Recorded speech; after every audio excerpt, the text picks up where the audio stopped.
Welcome in to another edition of SE Checks In presented by First Texoma National Bank. We've got Savage Storm football alum Geoff Davis with us. Geoff, what's up, man? Nothing much. Just sitting up here in Aurora, Illinois, loving life. What's the weather like there? Actually, currently sitting at 52 with the wind chill about 48. Man, that doesn't sound bad right now. It was 90 yesterday. It's a lot nicer today, but see, that's golfing weather for me. That's perfect. I love it. It's nice and chilly. So Geoff was with the Savage Storm from 2014 to 2018. He's originally from Texas. He was a All-GAC academic honoree, and he was an All-GAC offensive lineman. And I'm gonna throw this in there because he'll appreciate that. He should have been an All-GAC athlete just because he could do a lot on the football field. You know what I'm saying? He was always trying to get those reps. And at receiver, you just wherever he wanted to get those reps, and he could actually probably go to the baseball team and play for him as well. He was very, very athletic and loved all sports. He was awesome to be around. Graduated, got his degree, moved on. We'll get into that a little bit later. So we'll kind of get started there. Talk to me about growing up and how that was and why Southeastern. Well, growing up, I was from DeSoto, Texas. Was around sports my entire life. My brother went to UL, which is Louisiana Lafayette. Played as Raging Cajun for a couple of years. Before that, he was at a little JUCO up there in Gainesville, Texas, or NCTC. My dad was always an athlete. My mom was an athlete. So growing up, it was just sports. And then going into high school, being in a powerhouse like DeSoto High School, got to be around all these famous people that are now like Myles Garrett, Von Miller, Jalen Mills, just some names to throw out there. Never had a problem. Just always wanted to be a part of the limelight. Mm-hmm. I understand I wasn't always the superstar, but hey, the team's going to play with everybody. So then whenever I got into college, I realized it's time to make a decision. It's either baseball or football. Mm-hmm. Went around, toured a couple colleges, got a couple offers for JUCO ball for baseball. Got a couple offers for a couple D2s, toured those with my family, came to Southeastern, and it just felt different. And I loved the guys that were there. To name a few, Clay Waters and Ryan Harkness were my two guys that took me around the campus. Yep. Loved them from the time I set foot on campus, and it just felt like I could spend 5 years there. And that's the only reason I settled on Southeastern, and I'm so glad that I made that decision. We also had quite a few people from DeSoto as well at the time, so that probably helped. And I remember when you came on your visit, and I remember us talking, and I said, yeah, he's going to be with us for sure. So you get here, you red shirt. Talk about what it was like playing at Southeastern. And there was never a dull moment on that field or off that field. There was a bunch of characters. Mm-hmm. Always a good time. Never had a shadow of a doubt that the boys were with you. You're never not laughing. If you weren't laughing, it's because we were probably running for something that we did wrong. But then at the end of it, we were still laughing at it. It was always the greatest. I mean, since we set foot on the field, my freshman, actually before I even set my foot on the field, redshirt freshman year, we flipped the culture around. Went from a losing season to the first winning season in a while. Mm-hmm. And then we kept pushing forward, and I don't think we had one losing season for the 4 years I was there and playing. We certainly did not. We went 7-4 that year, and definitely went from flipped it from 3-8. So that was an awesome feeling. So you play here. What about your teammates? How was that, hanging out with your teammates every day and all that? Man, that was the best times of my life. I would not trade that for anything. From living in the dorms with Justin Walker and Jacob Charvo and Kevin Gray to living in the apartment with Dana Brown and Kyle McCory. Greatest times, always having like the little cookouts over at either Coach Spears' house or coming back over to the apartment and having our own little get-togethers. Wouldn't trade that for anything. That's the brotherhood that I loved. How many think laps did you take in your career? 2. I only had 2. And it was my red shirt freshman year. I ran 2 laps in the first 2 weeks of two-a-days. I specifically remember the ones I had to take, and I wish I only had two, but you know how that is. So, playing at Southeastern, you get done, you got your degree in occupational safety and health. Talk about that a little bit. What was it like being an athlete and then getting that specific of a degree? It was actually a very culture shocking turn. I walked in thinking, okay, it's a college. Let me try to go get my engineering degree, be like my brother, and realized real fast that there's not an engineering degree. The only thing that's close to it was math. And I was like, okay, I don't want to get a generic study like that. So I started asking around, what are the things that are cool to go into? And one of the counselors go try safety. So I walked in, met Wayne Jones. And from that day on, I said, you know what? This sounds like something I could do. Went all 5 years, knocked it out real fast, and got my internship with the company I'm with now, actually. I won't trade that for anything either. It's a beauty of way of life, and you get to travel around, you get to do a lot of things, and that's what they showed me throughout those years of college. They're showing me that there's not one certain place that you can go. So, how did that feel getting through that program and interviewing for full-time safety jobs before you even graduate? Oh, that was a definite different experience, because I was thinking, okay, I'm just a 22-year-old kid, not even 3 months into the field with one internship, and they're over here looking at me for a full-time safety job, just thinking, you know what, I might as well throw my hat in the ring, but you know what, I don't think I'm going to get anything out of this. And then they turned around and they go, hey, how does Chicago sound? I said, it sounds like a job. What's up? I shook my boss's hand. She gave me the job, and I came right up here. So you've been there this whole time. What's it been like living there compared to going from DeSoto, Texas, to Durant, Oklahoma, then to a suburb of Chicago? What's that been like? Man, it just shows you that you have to be adaptive in the way of life. You will get thrown a curveball every single day of your life. And just from growing up in the inner cities of Dallas to going to what I consider a little bit more of a country town in Oklahoma, to back to inner city of Chicago, every walk of life is different. Everybody thinks differently.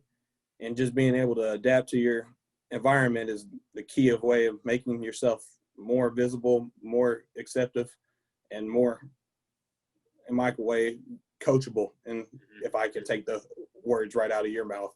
Yeah. So what's the day-to-day look like for you in that role and in that job, and has it changed much since you started?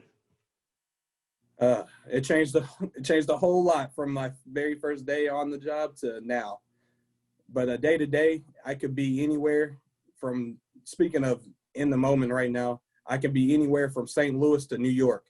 Ooh. And any town from going south of that, across from St. Louis, I could be in Louisville, Middletown, Ohio, Stuttgart, Arkansas, Memphis, Tennessee, over here in Aurora. If I get the phone call saying that they need me, I'm on my way. I pack my bag, jump on a plane, get in the car, I'm out of here. When I first started, I was strictly in Aurora. So day to day, I could be an hour and a half away from the office, or I could be 10 minutes away from the office, driving to different job sites, seeing what's going on. So how did playing football at Southeastern set you up for the role, the job you're in right now? Playing football at Southeastern helped me out a whole lot, because coming from different backgrounds, being on the football team with so many different kids puts you into a whole nother perspective whenever you get out of it. Just like how you get put into a whole nother perspective being in a whole new job in a whole new city with no one else but yourself, because I'm 12 hours away from my closest family. And if I don't have anybody to really lean on, you're out there by yourself. So you just got to fend for yourself, find what's going on. And being on the football team, the same thing. You get dropped off by your parents for the first time. You're living with three different dudes in the dorms that you never met before until that day, unless you're lucky and you came up there with like a best friend from high school or something. but you got to learn the way of life, how they act, how you act, see who you can hang out with, see who you can be with. And that's basically the same thing in life. You get to sit over here and just meet new people. If you like them, you hang out with them. If you know that you can trust them, you hang out with them.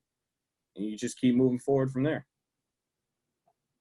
That is one unique thing about that I love about athletics is it brings so many different individuals together, and you've got to grow up real fast, and you learn that a lot of people's lifestyles are not like yours, and so it turns you. You definitely have to grow up and learn and be more sociable there. So, are there any good golf courses up there? You golf much at all?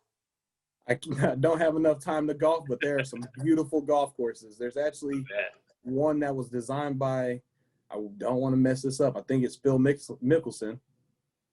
And there's another late great one. It's called Windstone Golf Course. I've already looked up to see how much it will cost for me to get on there. It's membership only, and you have to buy $1 million membership.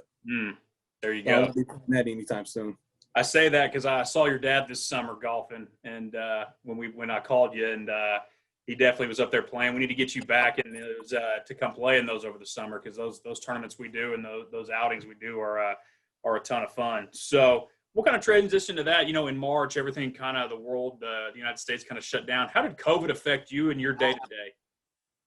It didn't really affect me very much. We got put down as an essential business because we're construction and water wells. Mm-hmm. So that's one of the main things up here. We drill a lot of wells, try to get water to these little cities. We're going around making sure everybody has clean water, or at least water that gets pumped to the surface so that way it can get cleaned. So it didn't really change much for us as a business, and not for my day-to-day. We always were going around. I was always at the office. The only thing that really changed is couldn't go out to eat very much. So I went and bought me a little stove, bought me a little grill so I could stay inside and cook because it was way too cold to stand outside and cook. Became a pretty good cooker over those couple months. What's your go-to right there? What do you cook? Man, anywhere from steak to chicken, all the way through. And they've been teaching me how to get some more of the Italian side in there. Got some raviolis getting made in that deep dish pizza over here in downtown Chicago. You got to come try some of that. That'd be dangerous for me because I do love deep dish pizza. So we get through that. And one positive thing for us, when we had to shut everything down, our construction crews still worked. And so we got to see that weight room come together day by day. And I know you've seen pictures of it. What do you think of it from the pictures? From the videos, the pictures, all the guys are still there. So I got a lot of friends that are putting it on Snapchat. Mm-hmm. It's a beautiful facility. I wish I could have worked out in it. Yeah, definitely. Compared to the old one we worked out in, it's a game changer. Double the space. There's a ceiling that's higher. It's not humid in there. It's and it's a unique space that we got to use. And did you ever see what the old pool looked like before? Oh yeah, we swam in it my freshman year. Yeah, so you definitely knew what that was, and then it went out of commission, and we flipped that and completely changed that. And we can't thank everybody, especially you, enough to support us and support that cause because it's huge, and that's a game changer for us. And I think it's going to transform how we are on this campus. So outside of that, man, I always ask everybody this when we sit down. Your experience at Southeastern. What is that? What do those experiences mean to you, and specifically, what does Southeastern mean to you? Man, those experiences mean the world to me. I got some of my lifelong friends. There's some of them that are still there, still trying to get some things done, trying to make the best of their world, make the best whatever they have. Just the way of life that I was taught, learned. I got my first country song. All these country Thursdays going on, man. Come on. Like, that changed everything. I still do country Thursday to this day. Where was the spot? Where was your spot on Thursday nights? On Thursday nights, when I became 21, it turned into Bubba's. Before then, it was always hang out at John Sasser's house. There, I believe that 1,000%. If you would have told me that, I'd said, yeah, that's about right. So But yeah, man, no, it's an awesome place, awesome time. We appreciate you taking time really to sit down and talk with us. What else you got? What else? Is there anything else you want to bring up? Shout out to your teammates. What else you got for me? I still want that Rodman jersey that you got in the background. Well, for you to get that, you got to come see us. Oh, don't worry. I'm flying down. I'll be down in October sometime. Good. Give me a shout. Text me, call me.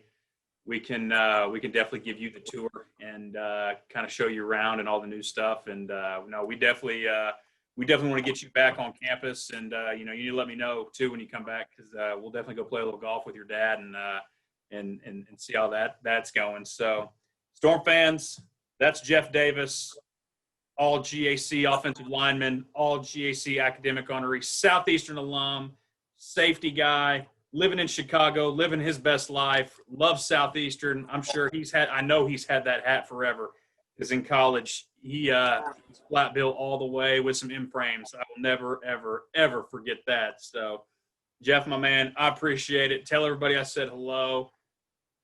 Anything else, man? Now's the time. No, it's always go Savage. There it is. There it is, Storm fans. Geoff Davis.